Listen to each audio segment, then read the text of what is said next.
Muito bom dia, minha gente querida. Paz e saúde para cada um de vocês, para seus familiares.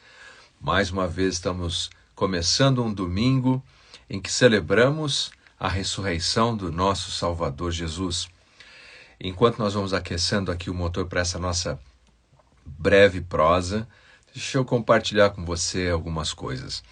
Hoje nós começamos um novo tema na Igreja Bíblica Brasileira. O tema geral é Natal. Hoje, Jesus é a nossa luz. Eu ministro na Igreja Bíblica da Serra às 10 da manhã, às 18 horas, e nosso querido irmão, amigo, presbítero e pastor da Igreja de Suzano, o Wagninho ou Wagner de Genova, ministra às 18 horas por lá. A sua oração é mais do que bem-vinda. Nós somos carentes da oração dos nossos irmãos. Outro anúncio que eu quero deixar contigo é que esse mês, dia 24 de dezembro, nós teremos na Igreja Bíblica a celebração do Natal em parceria com o The Chosen. Então, dia 24, às 10 da manhã, em Mogi, e Suzano também, às 10 da manhã, The Chosen. Se você está livre, está por perto, participe conosco, eu tenho certeza que será um dia de encorajamento e de reflexão sobre o verdadeiro sentido do Natal. Bom, vamos então começar a nossa conversa breve, falando um pouquinho, dando o que eu costumo chamar de o resumo, um resumão do que nós vamos ministrar hoje. Me desculpe, um ponto muito interessante ao longo dos anos tem sido os estudos produzidos para saber qual é o efeito de escuridão sobre as pessoas. Como é que isso impacta ficar na escuridão do ponto de vista psicológico, físico? E vários estudos foram conduzidos. Our Daily Bread compartilhou um que aconteceu na década de 60, e eles viram o seguinte, que uma das pessoas que estavam sob a observação dos pesquisadores, quando saiu, pensou que tinha tirado um cochilo de alguns minutos. Mas aquela situação em que ele se encontrava, de tanta escuridão, deixou ele tão confuso e desorientado que, na verdade, ele dormiu por 30 horas ininterruptas. Mas ele achava que tinha dormido apenas por alguns minutos, talvez 30 minutos, e foram-se lá 30 horas. Por quê? Já sabe disso. A escuridão, ela cria essa confusão mental, cria essa desorientação. Outro estudo demonstrou o seguinte, que há uma desregulagem da produção de melatonina. Então a pessoa não consegue mais dormir direito, ela fica num estado de sonolência, de letargia, e inclusive com aquela sensação de estar deprimida. Eu gosto do que disse o compositor evangélico Josué Rodrigues. Como é triste andar em trevas. E a Bíblia é repleta desse contraste, dessa comparação entre trevas e luz. E um texto, que é o texto que nós vamos meditar brevemente hoje, que fala sobre isso, encontra-se em Isaías, no capítulo 8, versículo 21 e 22, diz assim: Aflitos, famintos, vaguearão pela terra, quando estiverem famintos, ficarão irados, e olhando para cima, amaldiçoarão o seu rei, o seu Deus. Depois, olharão para a terra e só verão aflição, trevas, temível escuridão, e serão atirados em densas trevas. Esse texto se refere ao reino do norte em Israel, uma palavra pronunciada pelo profeta Isaías, uma palavra de juízo, porque eles foram tão rebeldes. Eles foram tão rebeldes contra Deus. E Deus continuamente chamava eles de volta, oferecia-lhes uma nova oportunidade, mas eles resistiam, eles insistiam em continuar por aquele caminho. Em outras palavras, o coração deles estava cheio de trevas. E uma hora, aquilo que estava guardado ali, aquelas trevas que estavam guardadas dentro deles, iria transbordar. E nesse caso, se manifestou em juízo. E o texto descreve a situação de trevas da seguinte maneira, falando de fome, de ira e de rebeldia e blasfêmia. Eles culpam a Deus pela situação deles. Eles amaldiçoam, diz o texto, o seu rei, o seu Deus. E o versículo 22 diz: olharão e verão aflição, trevas, temível escuridão, serão atirados em densas trevas. Muitas vezes é assim que as pessoas estão vivendo. Vão escolhendo se distanciar da luz de Deus, vão se distanciando, e de repente toda aquela treva, aquela escuridão que está dentro do coração deles, se traduz para a realidade da sua experiência existencial. E o que isso produz? Desregula totalmente as suas emoções, vivem continuamente irados, o coração rebelde contra Deus, blasfemam contra Deus, culpando o Deus Santo pelas consequências dos seus próprios pecados. Quando Deus aplica um juízo, uma disciplina, ele faz isso com justiça. Deus é bom, Deus é sábio, Deus é justo. E quando ele aplica a sua disciplina, ele faz corretamente. E quando nós olhamos para essa história, se terminasse tudo aqui, o versículo 22 do capítulo 8 termina com densas trevas. Quem teria esperança?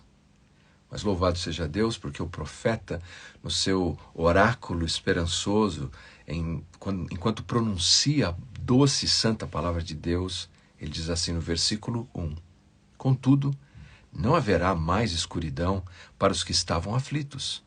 No passado ele humilhou a terra de Zebulon, de Naftali, mas no futuro honrará a Galiléia dos gentios, o caminho do mar junto ao Jordão. O povo que caminhava em trevas viu grande luz.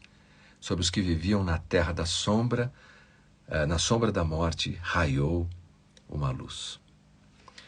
A descrição profética com essas figuras de linguagem no contexto de Isaías descrevia o cativeiro assírio que aconteceu no ano de 722 a.C., quando os assírios entraram pelo reino do norte e acabaram capturando e destruindo toda aquela região em Israel, região conhecida como Galiléia.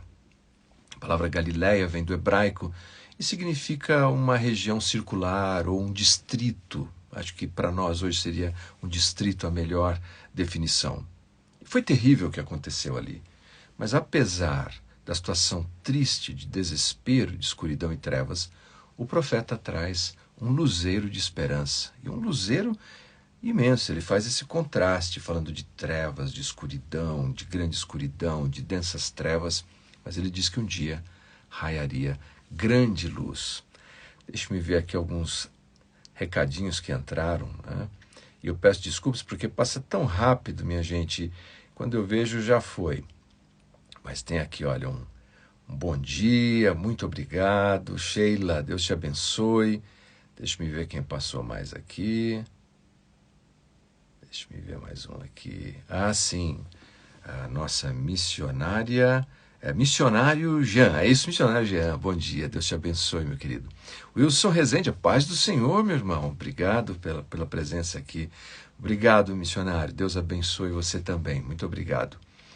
Amém. Boa palavra. Palavra do profeta Isaías. Só estou compartilhando aqui o que Deus colocou e inspirou esse profeta conhecido como profeta evangélico do Antigo Testamento. Isaías, ele fala então dessa invasão que aconteceria, que agravaria toda aquela situação, mas não era definitivo. Mesmo nas situações mais difíceis da vida, mesmo nos momentos mais escuros da nossa vida, Deus ainda assim estende a sua mão de esperança. Como alguém já disse, nós podemos viver quase 40 dias sem alimento, podemos viver quase 8 dias sem água, nós podemos viver alguns segundos sem oxigênio, os mais treinados, alguns minutos sem oxigênio, mas nós não podemos viver sem esperança. Bem, ainda que a conta não seja essa, 40 dias, ou 8 dias, ou 8 minutos, mas sem esperança, ninguém pode viver. O profeta fala da disciplina de Deus, das consequências de viver em trevas, mas ao mesmo tempo nos apresenta esse luzeiro de esperança. Nesse texto eu vou te dar a divisão breve, porque como disse, devo, com a graça de Cristo, ministrar sobre isso hoje pela manhã e à noite. Primeiro nós vemos a situação densas trevas. Essa confusão, angústia e tudo aquilo que a situação de trevas pode produzir.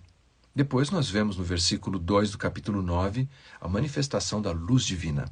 Viu uma grande luz sobre os que viviam na terra da sombra da morte. Raiou a luz.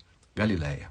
Ali, onde anos mais tarde, 700 anos depois, Jesus estaria ministrando, caminhando exatamente por aquele lugar de desespero, oferecendo esperança. E com isso nós podemos ver que, portanto, a luz de Deus, a luz divina, não é um conceito, a luz divina não é uma ideia, a luz divina não é uma estratégia, a luz divina não é um sistema, a luz divina é uma pessoa, é Jesus. Jesus, conhecido como Jesus de Nazaré. Onde ficava Nazaré? Na Galileia. Jesus honrou com a sua graça e a sua misericórdia aquele mesmo lugar que 700 e tantos anos antes tinha sofrido com a escuridão. Ali estava disponível a graça de Cristo. Mateus, o evangelista, fala sobre isso mais tarde, quando ele diz assim: para que se cumprisse o que fora dito pelo profeta Isaías, terra de Zebulon, terra de Naftali, caminho do mar, além do Jordão da Galileia, gentios, os povos que viviam nas trevas viram grande luz, sobre os que viviam na terra da sombra e da morte raiou a luz. Qual a nossa luz? Jesus. Como alguém já disse, a resposta para a nossa vida não está na autoajuda, mas está na ajuda do alto. Esse texto tão maravilhoso nos traz tanta esperança. Como é triste andar em trevas, é pior que sentir dor. Mas continua a canção. Mas a vida só é linda nos caminhos do Senhor. Nós começamos uma série falando sobre o Advento e nós conhecemos o verdadeiro sentido do Natal. Natal é nascimento. É quando Deus envia a sua luz, a luz que é Jesus, para nos dar a resposta e a esperança que nós tanto precisamos. Desejo a você um domingo abençoado mais uma vez. Obrigado por esse tempo, por essa breve prosa. Se você estiver por perto aqui da região de Mogi, sobe com a gente às 10 e às 18 horas. Forte abraço, obrigado pelos recados. Paz de Jesus sobre a sua vida.